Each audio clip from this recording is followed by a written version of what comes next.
Today on the Eurostep. Bron's plan and Sixers on the comeback. Warriors and Rockets look to finish up in style. And we'll begin previewing this year's NBA draft. Hi, I'm Oisin Brown and this is the Eurostep on CRC. This time I'm joined by Killian Loftus and Alex Evans. History will be retweeted. Since we were with you last time on Saturday, the Cleveland Cavaliers have finished the series against the Toronto Raptors. They won the first game with a LeBron buzzer beater. God knows how he made that one. And then LeBrontosaurus. They blew out Toronto in the following game by a lot. I ain't doing the math. 35. 35. Thanks, Kelly. Right, so that's awkward. You did that. So I'll start with you. What do you make of the series? Yikes. That's all you have to say. I'm moving on to next series now. Yep. Good analogy for Sixers, Killian Loftus. It was absolutely...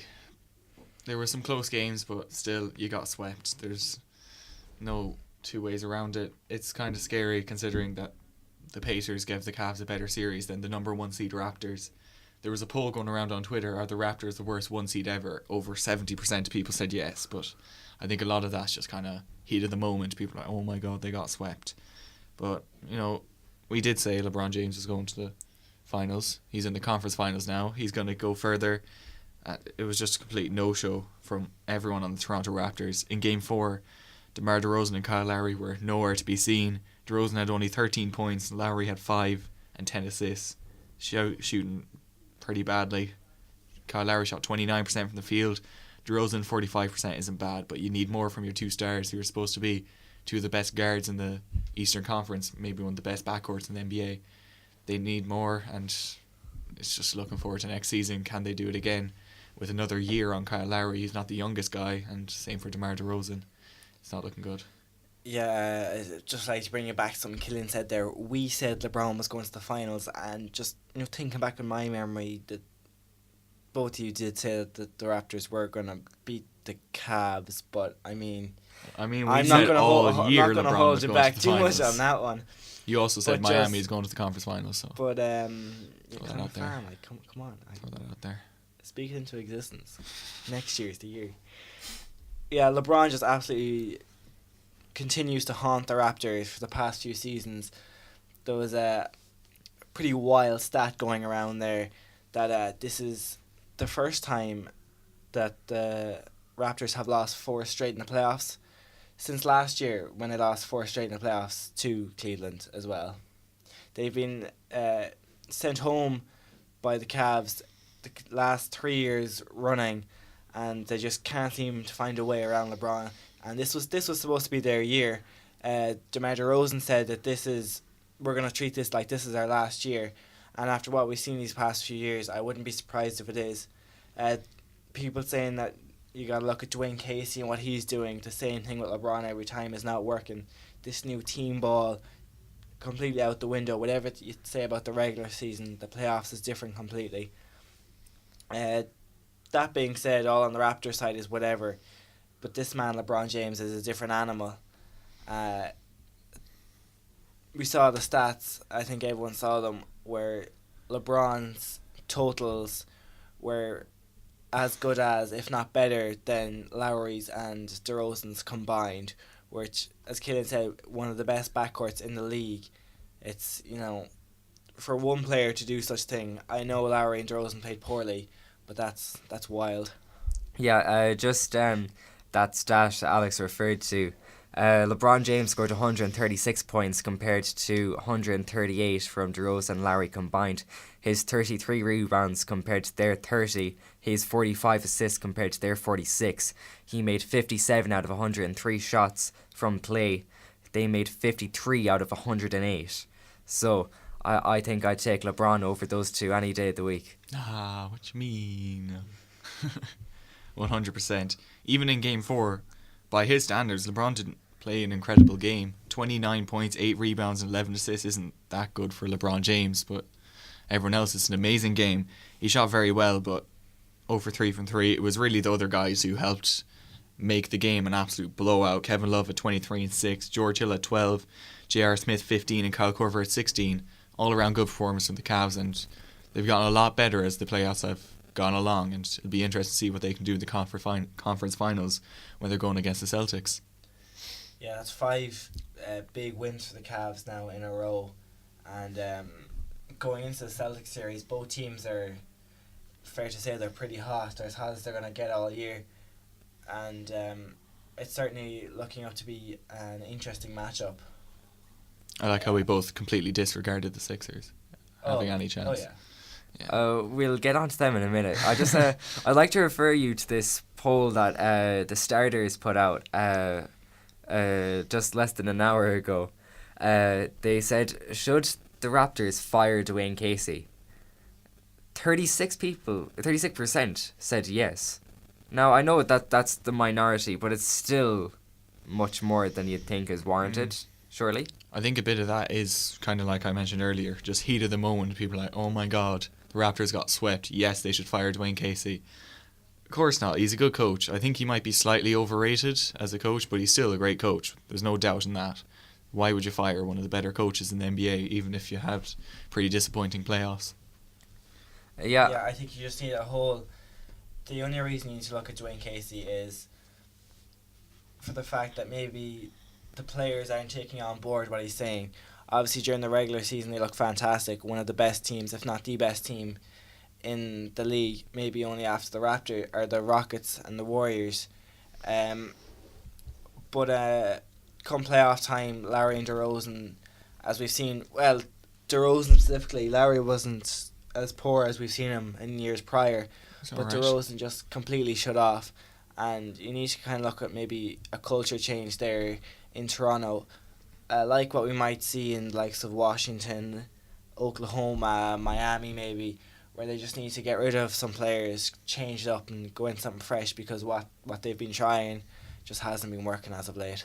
but this Toronto squad, as a whole, was supposed to be the best in the league. So how can they justify getting swept? I know it's by LeBron's Cavs, but still, how is there any positive spin that they can put on it? It might be kind of motivation to help them be better next year. I think it was Kenny Smith, when I was watching the Sixers Celtics game last night, he said it'd be a lot better for the Sixers to get swept than to win in 5, because they'd have so much more motivation going into next year. Could be the same for the Raptors. DeMar DeRozan might say, I've been swept 2 years in a row, it's not happening again. He might come back an absolute animal next year. Same for the younger guys like OG Anunoby and Fred VanVleet. That could help them elevate their games to the next level for next year. They really need that. Alright, final verdict on this series in a sentence, Killian.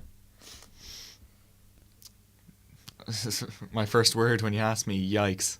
That's all I can really say about the series. Alex. LeBron might be the GOAT. Might be. Might.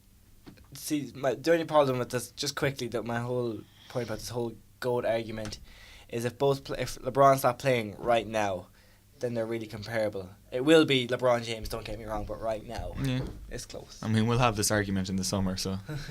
Yeah, but slow news months.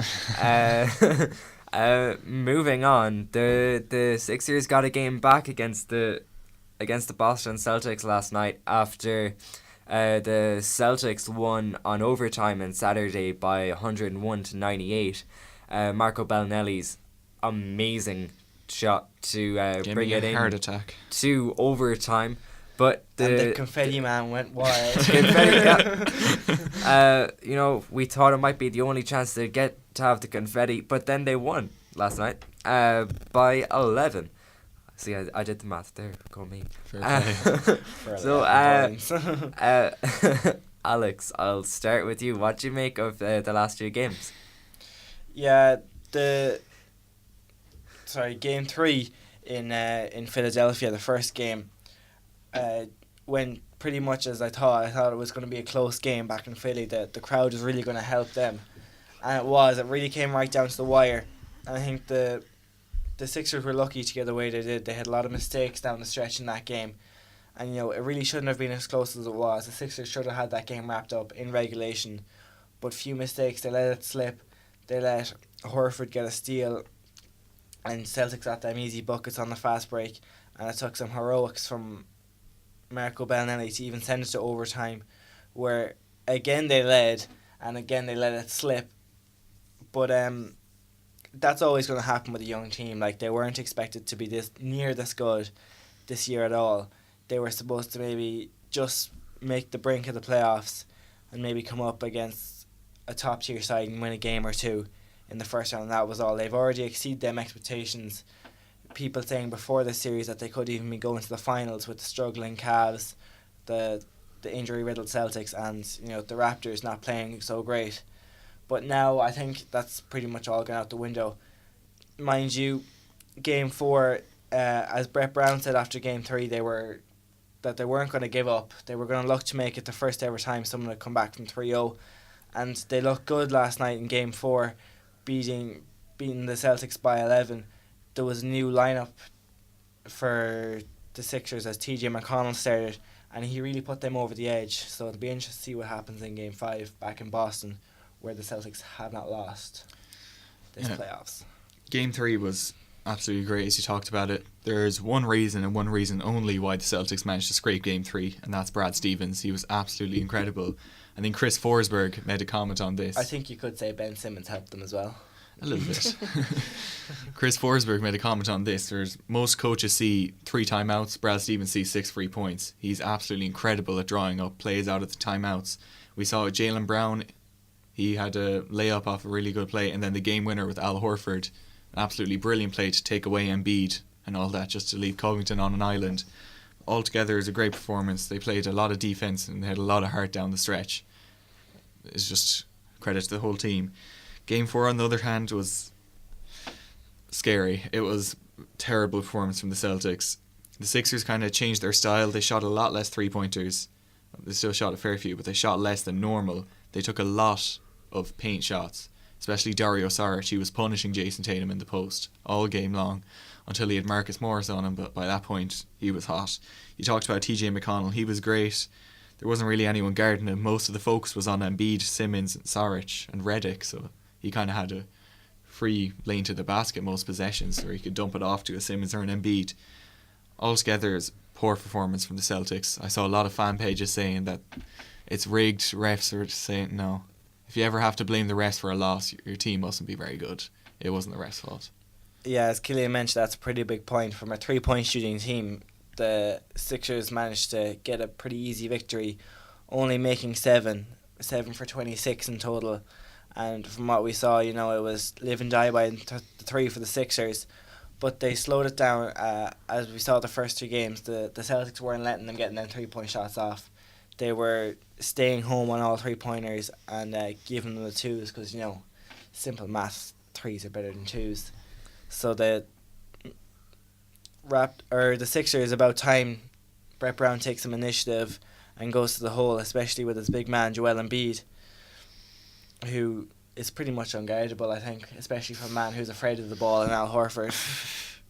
Arguably the best post scorer in the NBA, but it's a discussion for another time.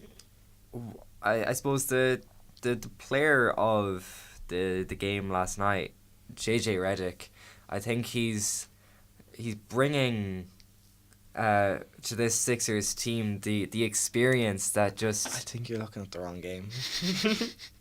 7 points on 27% shooting isn't exactly like a player of the game. I don't know about you, bro. But anyway, he's been really good for the Sixers for the season as a whole, but he's really come into his element in the playoffs, and his experience has shown in this very young team, I think. Yeah, even if he's not scoring the basketball, like he only had 7 points last night, it's still the threat that he has. He has Marcus Smart on his hip all game long. He creates so much space for the Sixers when he's in the game. You're not like Marcus Smart isn't budging off JJ Redick. It gives Simmons, McConnell, Embiid a lot more space in the post to do what they want to do when they know Marcus Smart isn't going anywhere with JJ Redick still in the corner. And it's really demoralising for a team when a guy like JJ Redick runs around circles 4 times, catches the ball for a 3, fade away, and puts it in. The crowd goes wild. It hurts. Them ones, I think, almost count more than 3 points. They really hurt you. So, look, the series is 3-1 in the Celtics' favour. Nobody has ever turned over 3-0. Sixers are trying to do that, but will they? No. History will be retweeted, as Joel Embiid had on the back of his t-shirt. Joel Embiid thinks so. He was trash talking Marcus Morris last night. Brett Brown says that him and the guys, they're not giving up. They're going to look to do it. But I think that's what everyone says in this situation. As we've said, the Celtics have been stellar at home. They haven't lost yet in these playoffs. They've been pretty good away from home as well.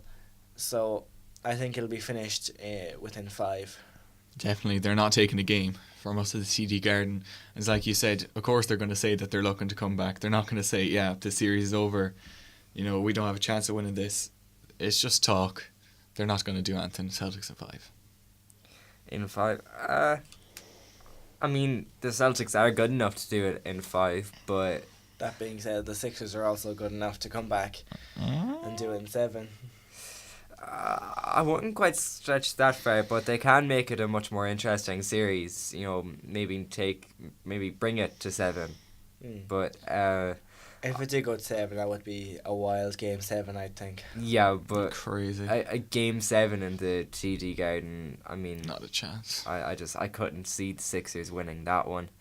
Sorry, Sixers fans. Out west, it is currently 3-1 to the Houston Rockets. Last time we talked about their series against the Jazz, it was 1-1. The Jazz had looked very good in Game 2, and it looked like it might be a competitive series. Since then, the Rockets have won by 21 points and 13 points in the last 2 games they play again tonight. But what can the Jazz do at this point? Steph Curry and Chris Paul are both up 3-1. Uh-oh. Yeah, all jokes aside, not seriousness, I think much like the Eastern Conference, the Western Conference will be wrapped up in 5, I'd imagine. The Rockets have been playing some pretty good ball in these last 2 games, and they've been good defensively, which might be scary for a team like the Warriors if they can hold the Warriors to like they can hold the Jazz to 92 points and 87 points like they've done, and then with the offensive machine they have going on, you know, that's some scary things from the Rockets. Alright. I forgot what I was going to say, not gonna lie. It's just the Rockets doing their thing. They're one of the favourites to make the NBA Finals, as much as we might disagree for a reason. They're a great team, especially offensively, and the Jazz, they're just not experienced enough. As good as they are, I think you can see it as well. Donovan Mitchell hasn't been incredible in this series. He did have a good game in their last game, in Game 4. He had 25 points and 9 rebounds, which is great, but in general he hasn't been as good. It's been tougher against the Rockets, who are a pretty good defensive team, especially compared to the Thunder, but it's tough, like I was saying. Yeah, Mitchell has had his struggles because with how well he played in that Thunder series, you know, it comes with consequences. He's been the centre of attention for Houston's defense, and hasn't got anything easy. He's had tough matchups throughout the whole game, no matter who's been guarding him, big bodies or even cute guys like Chris Paul who can take it off him. Looking back on the highlights, even of Game 3, he scored a mere 10 points on poor shooting of 25% from the field and only 29% from 3. But every one of them baskets is a highlight because it was so difficult. It's a spin move in the lane fading away because the baskets are coming so hard for him. He's not having anything easy on that Rockets defense. And then Chris Paul and James Harden can almost kind of relax on defense if they're not guarding Mitchell, because they're just spotted up in the corner almost. The Trevor Reeses, the PJ Tuckers, the Lukumba Mutes, they're doing a lot of the work on the defensive side, and then Chris Paul and James Harden can just go down and do their thing on offense, which is deadly. A lot of the defense, though, even though we may not see Chris Paul, I suppose, putting in as much work as a couple of those other players, that doesn't necessarily mean he is involved. He isn't involved. Oh Yeah, definitely. Without a doubt, he's the captain of that defense. The Rockets been known for their poor defense the last few years, and himself and Clint Capella are the 2 anchors of that defense. Because obviously we saw that was one of the big marketing points, I suppose, when Chris Paul went to the Houston Rockets. He was the leader defensively of the Clippers, and bringing a defense to the Houston Rockets, it was never, I suppose, a renowned defense. Having a player like Chris Paul there, I suppose it allows them to have a bit more freedom going forward because they know they defend the basket pretty well. First time Mike D'Antoni has had a top 5 defense in his career. That's surprising. I think that says it all. What are I suppose what are the positives for the Jazz? Because you can't turn over 3-1. It's not impossible, but it's Tell that to Cleveland. But this Jazz team, they lack experience. They probably lack a bit of depth, and this Houston Rockets team are ruthless going forward. So, look, if not the series, then what positives can they bring out of this? As you mentioned, at this stage, Justin, I think they lack confidence as well. They might just let their heads go, and this Rockets team, just ruthless, relentless. They'll come at you all the time. So many guys that can do it. But as a Jazz fan, you have to look at this only positively. So many positives to take away from this series as a whole, or this playoffs as a whole. Sorry, to beat the Thunder in 6 games. This Thunder team who was supposed to make a run this year. Many people were already excited at the fact of a Rockets Thunder series coming into the playoffs. The Jazz just put it out the window and defeated the Thunder in 6 and stole a game off the number 1 seed Rockets, the best team in the NBA this year. And there's so many points you have to look at it. Obviously, there's the obvious one in Donovan Mitchell, who was already your star player and looks to be for years to come now lead that Utah team. Rudy Gobert has shown how much of a defensive presence he is, and also some other positives for them like Dante Exum, who's really kind of come out of his shell. He's been mediocre now for a few years, and Royce O'Neal, another rookie who many people didn't really know about, but he's been starting with the absence of Ricky Rubio, and he had that big poster over Clint Capella. So Jazz fans, I think, are excited for him as well, and all the young guys they have up there in Utah, and they're only going to get better. I mean, considering most people didn't even have them making the playoffs, making the second round and taking the game off, Number 1 seed statistically in the the best team in the NBA, is one hell of an accomplishment, especially when your leader is a rookie who barely got drafted in the lottery. It's a pretty good season. I think it's good looking forward for the Jazz. Will this series be finished tonight? Yes. Looks like it. Okay, although Donovan Mitchell will have a hell of an effort to try and make sure it's not, but He'll put up at least 25 shots. Whether they go in or not is not a question. He will try. Yeah, I think Donovan Mitchell's performance in Game 3 was maybe, or was it Game 4? I forget. It wasn't talked about too much. He only scored 2 points before garbage time, but because Simmons had gone out the previous night and scored 1 point, I think people kind of overlooked it a bit. But look, it's playoff jitters. Regardless of how much experience you have, you will experience them. We saw with the other top rookie in the playoffs, Jason Tatum. He was, it got to him in the first round, but he's grown into it. But 6 straight 20-point games. And the thing with Tatum, he's got more guys to rely on. Just Mitchell and Simmons, they're the guys. Even with Simmons, he is Embiid. Mitchell has nobody. Well, Mitchell has nobody like sharpshooter Aaron Baines. Come on. He does have the best farmer / sharpshooter in the NBA, Joe Ingles, though. I think Aaron Baines better. Come on. Come on. Obviously. Come on. Sorry, even insulted Aaron Baines. That would cream with that one. Finally, the Golden State Warriors are 3-1 up against the New Orleans Pelicans. Uh-oh.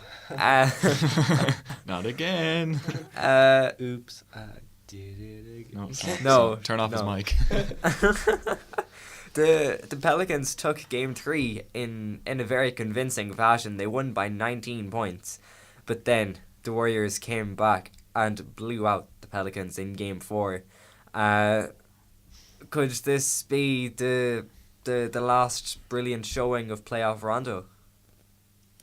I wouldn't say so. Like, he's been kind of on the downhill for a good while now, but he still shows up in the playoffs all the time.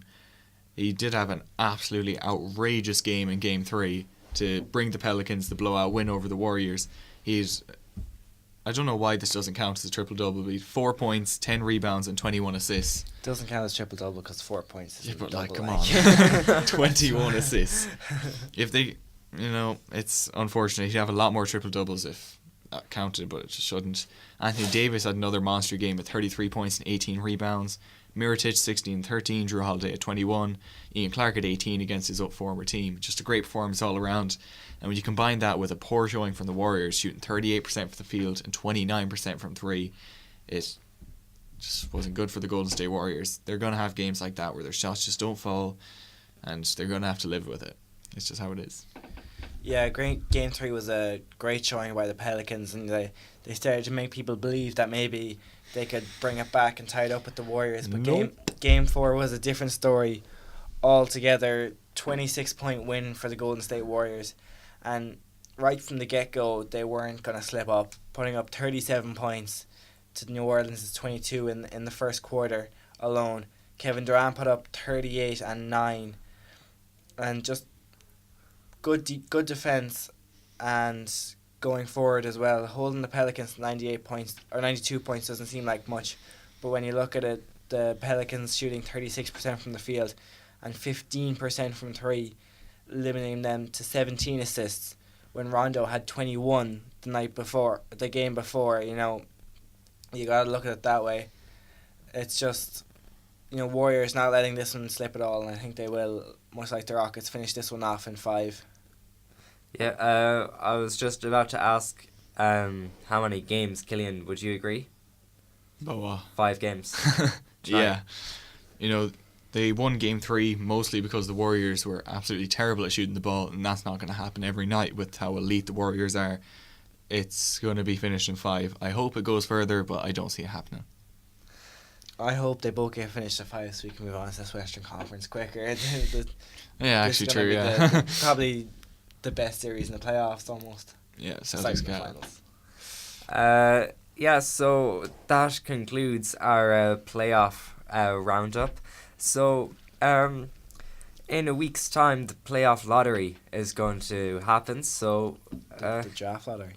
The playoff lottery. Whoops. Where are you going? I waited up too late watching the game last night.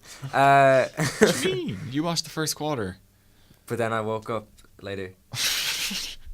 Right, let's just move on. I woke up at 5. Anyway, the draft lottery is in a week's time. Playoff lottery, you mean? What was that? Oh my god. Anyway, so we will start our draft preview, and we will start with the projected number 1 pick, D'Angelo. Oh. Well, that's awkward. This is NBA, not JBA. Come on, man.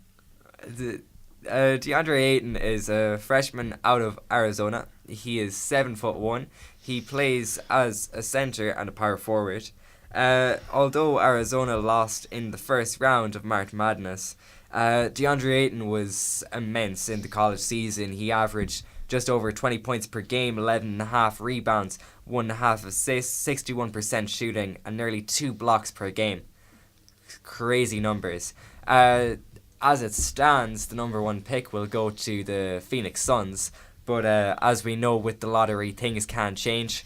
We will know for sure in a week's time who's where. But in the meantime, DeAndre Ayton, he could be some player. Yeah, most people's consensus number 1 draft pick. Don't get too triggered if he's not yours. We're going to go through all of them. He's just a wild prospect. He's 19 years old from the Bahamas. He's Joel Embiid-esque with his great physicality, his height, and his defense standing at a tall 7'1", alongside his Dwight Howard athleticism.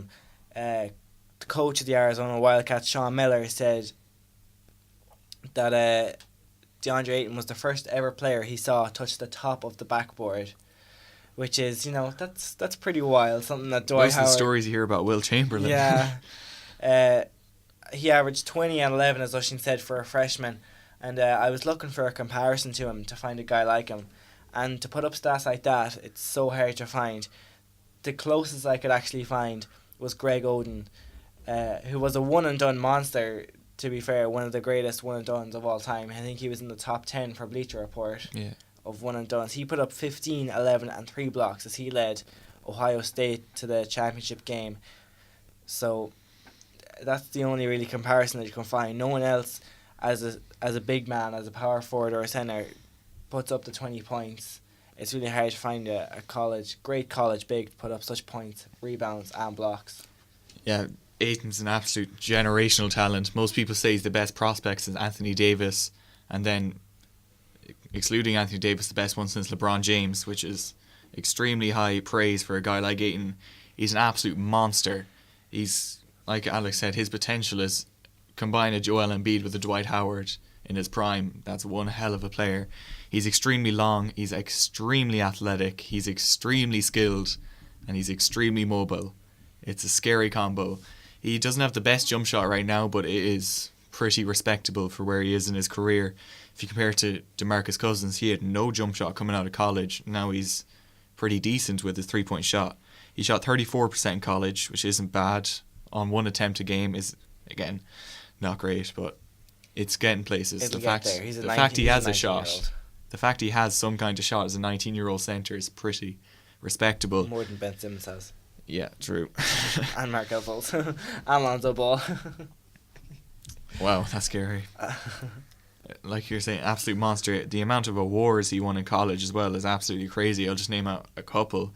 He won the Pac-12 Player of the Year, Pac-12 Freshman of the Year, the Karl Malone Award. Not a clue what that actually is, but He won it. he won it. That's all that matters. Karl Malone wasn't a bad player. He was All-Pac first team, All-Pac first defensive team. Pretty sure he's All-American first team as well, alongside other freshmen such as, I believe, Marvin Bagley III and Trae Young.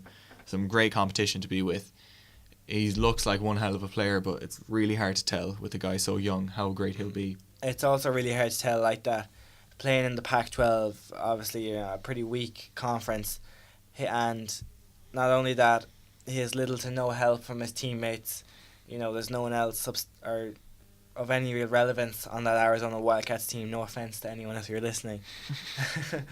As well as that, they were knocked out in the first round of the tournament this year by the 13 seed Buffalo, as Aiton finished with not a bad game with 14 points, 13 rebounds, but he didn't really lead his team when it mattered the most. First round of the tournament, you really need your best player, the best player in all of college almost, to step up and really have a big performance. And many people thought they may be going deep into the playoffs or the tournament simply because they had Aiton, but that didn't happen at all, and they were knocked out, upset by Buffalo, and as well as that, he was involved in the NCAA scandal, where he was allegedly paid $100,000 to play for Arizona. So no, there is doubts there, and you can't look at everything really clearly. Like he has his problems, like every other prospect to ever come out of college or anywhere has ever had. But even his problems aren't the most massive things. He's not too polished in the post, stuff like that. It's not that big compared to maybe a Luka Doncic, who's maybe he's not explosive enough for the NBA. That's a big issue. DeAndre Ayton's just not the greatest post game, and then his work ethic can be questioned a lot. Towards the end of his senior year in high school, he completely stopped trying because he was the number one prospect. Then he ended up falling to number 3, I believe, because he just stopped trying, stopped caring. And the same kind of a bit for Arizona. He wasn't trying too hard on defense because he's a top player in college. Why would he have to try? Kind of the same for Ben Simmons in LSU.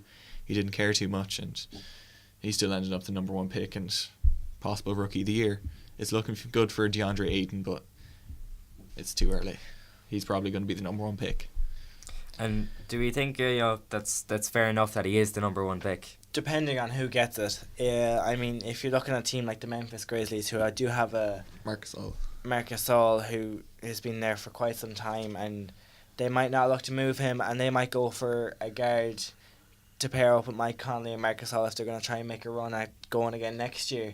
with their kind of grit and grind team, they might look towards a Luka Doncic or even a wing player like a Michael Porter Jr., someone like that in the top. So it's hard to know. There's so many great prospects in this draft, but Aiden, whether he's 1, 2 or 3, he'll be in the top 3, I think, without a doubt. Unless more than likely top 2. Unless he gets injured or there's some massive scandal. Yeah, so if you haven't heard, if you don't know any of those other names of those draft prospects we just mentioned, don't worry, because on the Eurostep for all the way up until the draft, we will be on about these players for... Next week, we're talking about LiAngelo. No? Should we actually talk about LiAngelo for the crack? I mean, he didn't get invited to the NBA draft combine, and DeAndre Ayton recently... Everyone gets invited to the combine. And DeAndre Ayton recently declined his invitation to go, so, you know... Well, most of the top prospects do, though. You know, that's why LiAngelo wasn't going. Well, LiAngelo was a 2017 Ball is Life All-American, so...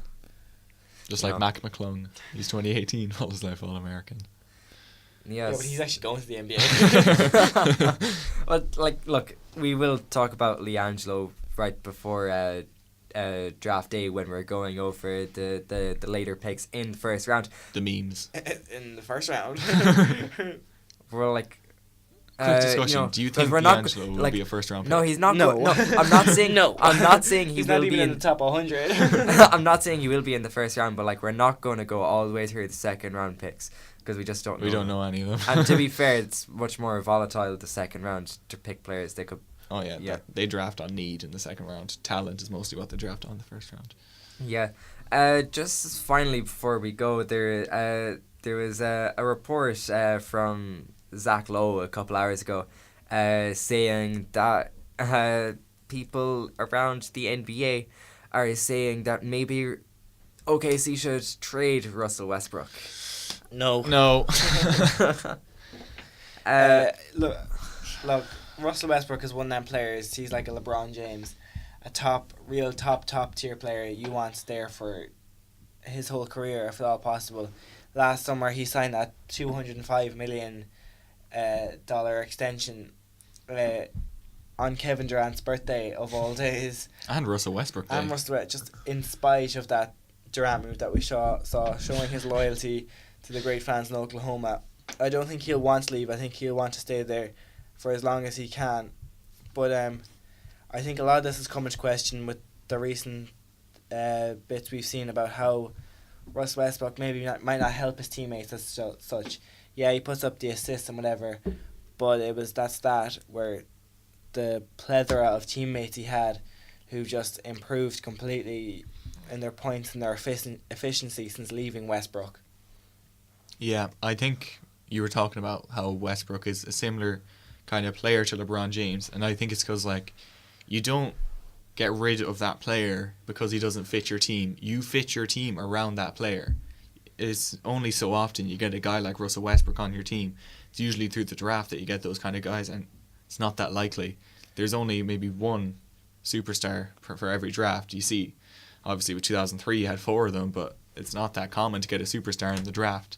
And when you have a guy who is a complete superstar, probably, I think we'd all agree, the second best point guard in the NBA, you don't trade him, you don't get rid of him, you need to keep him. I think the one thing they need to do is fire Billy Donovan. He's not a good coach.